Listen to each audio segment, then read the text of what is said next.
It's Patrick at Pals. Chevy Camaros. They have overheating problems just like every other car. It used to be we could change a thermostat in one of these, the old style cars, for about $150.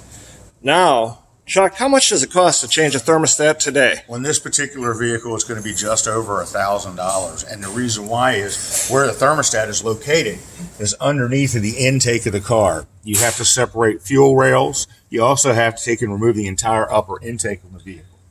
If you look over here, you can see the intake. This actually sits over top of that thermostat housing. So it's very labor intense.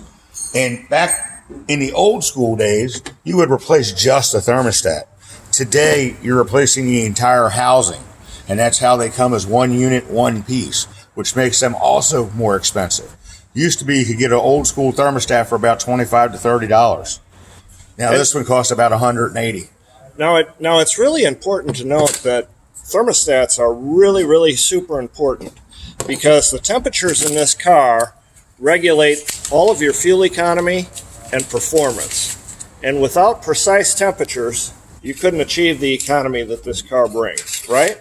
Correct. And the reason we discovered that the thermostat was malfunctioning was because it actually set a code to the computer saying thermostat rationality and performance low. What that means to you is in order to have great fuel economy, the engine's got to run at optimum temperature. So that thermostat keeps it at the optimum operating temperature, which helps with fuel economy and keeping the engine cool.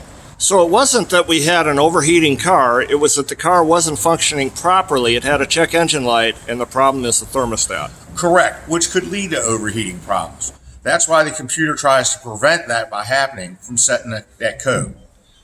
If you have a new style Camaro or an old style Torino, bring it to Pals. We got your thermostat covered. See you soon.